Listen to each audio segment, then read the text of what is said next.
Just a few other ground rules, and I think most of these are mentioned already, but I'll just say them again so that we have them on record.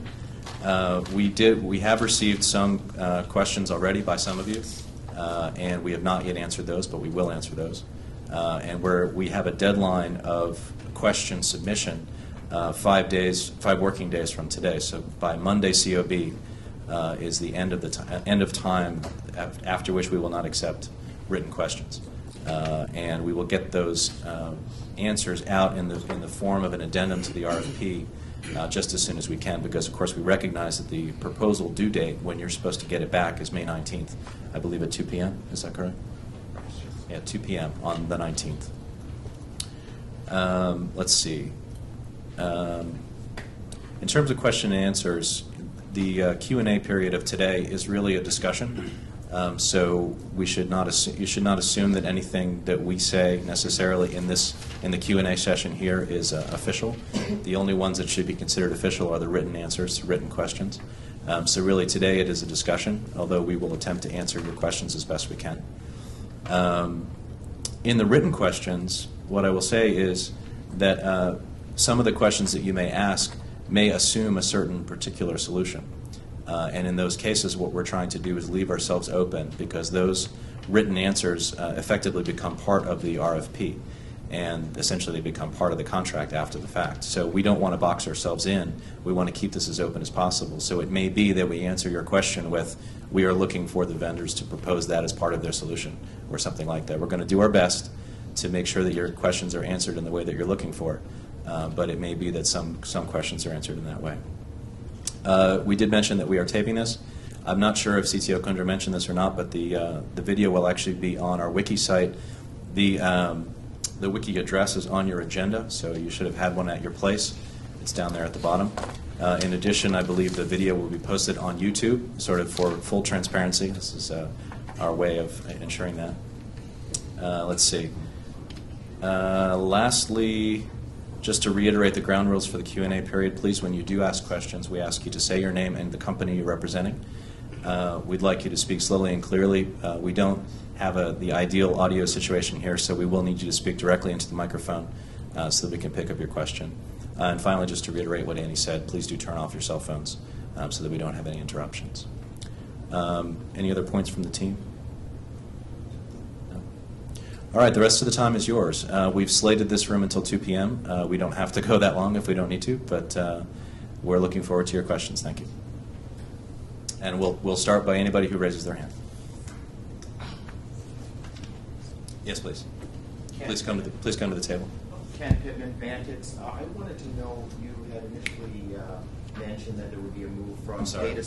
I'm sorry. We'll need you to be at a microphone. There may be a seat down towards the... There's seats at the end if you want to take it. Okay, this is fine, yeah.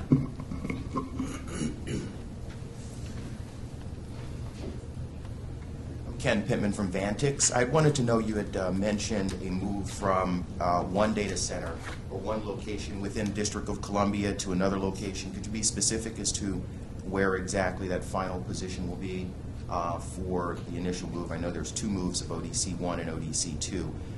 The initial move that will take place. Can you specify the exact location of where that will go? Yes, just for anyone who's not familiar with the terms, we refer to our 2 data centers as ODC1 and ODC2.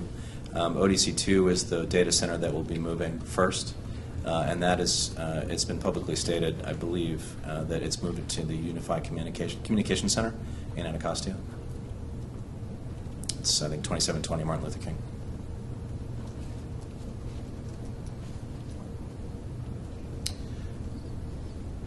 Anyone else? All right, this could be really short. Was the RFP that good? Yes, please. Good morning. My name is Jonquil Prophet from Force 3, and I have a question about the damage clause, item 5, page 32, paragraph H.6. The damage clause is a bit open. In order to minimize costs associated with this clause, it is recommended that damages be strictly limited to the requirements specified in Section C, and that the government certifies their buildings and interior workspace are free from defects. With that being said, with all the moves that will have to necessarily be undertaken, how can the clause be clarified? We're looking up the reference. Can you repeat the reference, please? It's item 5, page 32, What section is that? paragraph H.6. H.6? Yes.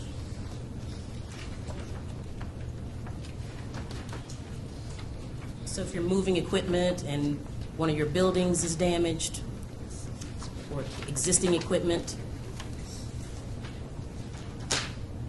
would there need to be The, insurance capabilities or liability limits?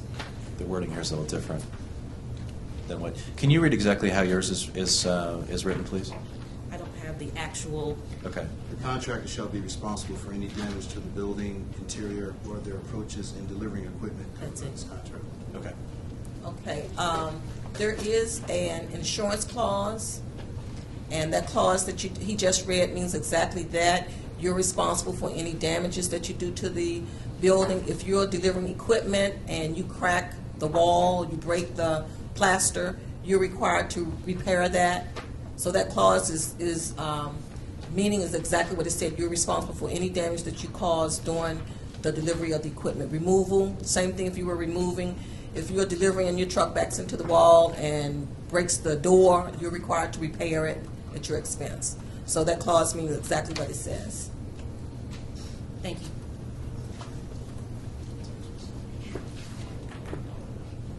I have a question down here. Yes, please. My perception of the... Can you repeat your name and company, please? I'm sorry, Jim Watson, EMC. And can you pull the microphone just a little closer? Thank you. Jim Watson, EMC, got it? That's good.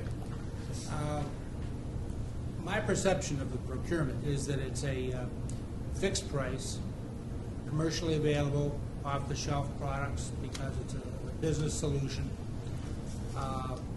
It's going to be obviously very competitive. Why then are you asking for certified cost or pricing data? Can you repeat the second part? I'm sorry. I Oh, you understood. Certified cost and pricing data is used to determine that when there is a package that's that says cost and price, and in it you break down how you arrive at your fixed price, and the certification is just to say that when you certify that the price that you're offering is your price and that you did not collude with anyone else in order to come up with the price that you have. But that has nothing to do with certified cost or pricing data. The federal rules basically say if you've got a competitive acquisition, firm fixed price, commercial, you don't use certified cost or pricing data. In fact, the contracting officers are prohibited from asking for certified cost or pricing data. Don't you realize that what you're going to do by asking for certified cost or pricing data is eliminate most of your commercial suppliers who cannot give you certified cost or pricing data? Okay, Because they are commercial companies. Okay, could you put that in writing, and we'll get back with you on a response to that, because that's something that's standard, and we've been using it in all of our fixed price contracts. So I'll have to get back with you on that one. I'd be happy to. Thank you. Okay. Thank you. Other questions? Yes. Ken Jenkins, 4th Street. Quick question on regards to the any possibilities for trade-ins. Is it the intent of the D.C. government to actually, when we set up the third site, to use Octo 1 or 2 systems as part of the trade-in for the solution?